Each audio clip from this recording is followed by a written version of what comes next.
Hi, my name is Megan Malik. I am the founder of A New Path. I'm the author of A New Path, and I call myself the accidental matriarch. The reality is, I have been living in the messy middle of things not going as I planned and rebuilding most of my life. And today I'm going to talk about one of those.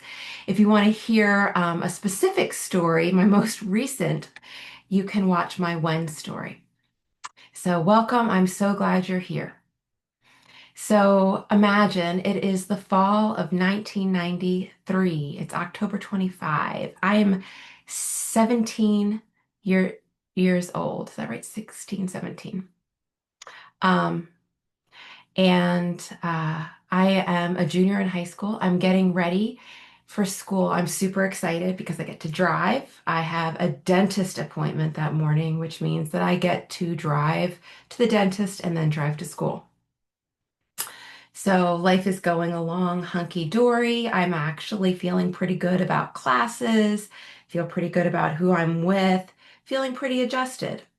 Then there's a large snap. You could hear it. My dad started to panic.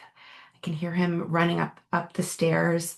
There's a cacophony of hair dryers. I have two younger sisters, so they're getting ready. My mom is also getting ready. So there's a lot of hair dryer action going on in the house.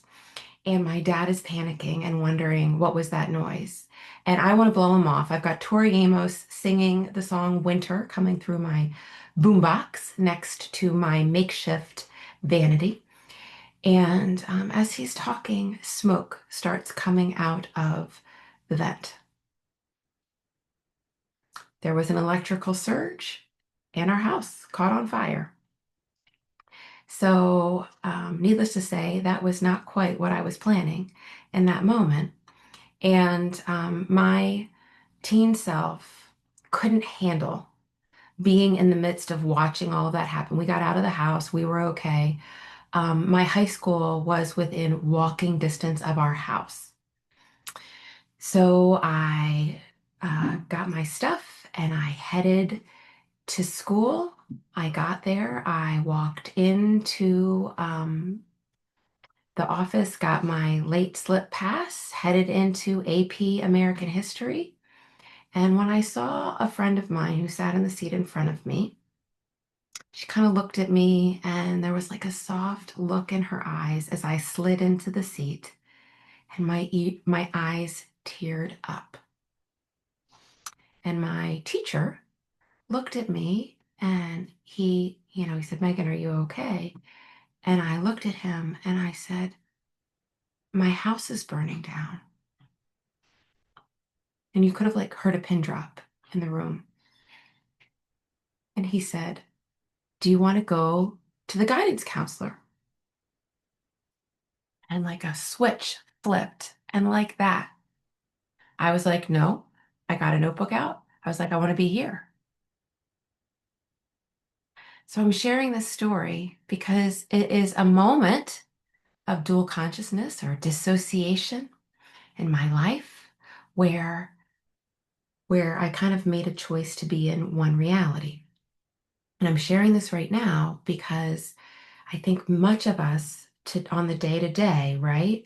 We have these things going on in our lives. It might not be our actual house burning down, if you will, but metaphorically in the United States of America, the systems are burning down. We smell smoke. We don't maybe have the ability to fight the fire. We need to keep going on. We have things in our lives that we need to keep going for. And so, we get to where we're going and we switch and we're in it. But that doesn't mean the other reality isn't also simultaneously happening.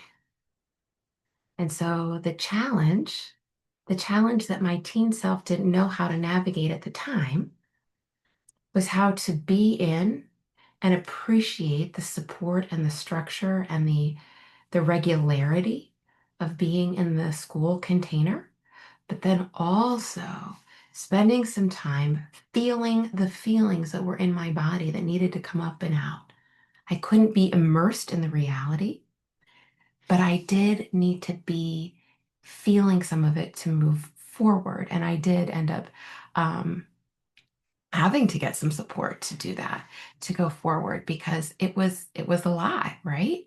Coming to terms with all of that, as well as where I was maturationally at the time. And so I just want to offer that right now, wherever you are in this process, we may be shifting in and out, and that's part of what we're going to be doing right now. And so to be knowing that it's okay if you need some support, knowing that we can't be immersed in the full thing all of the time, right? We kind of make a choice and we're like, okay, I'm going to boundary that out. I'm going to use a word, compartmentalize that.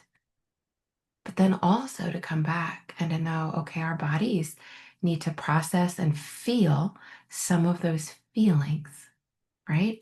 And finding safe places, safe containers, safe ways of doing that. So I'm linking in the show notes a free resource that I have called the Basic Needs Checklist, and it is for supporting when we're going through times of crisis, big change, big loss, and kind of coming back to very much first things first, very small things. This is not at all to be something to be like one more thing to do. It's to kind of be like, oh, these are the things that can help, and to kind of maybe even make it easier to ask if you need some support in moving toward those things. So I'm so glad you're here today. Blessings, peace, and namaste. And please reach out if you ever need anything.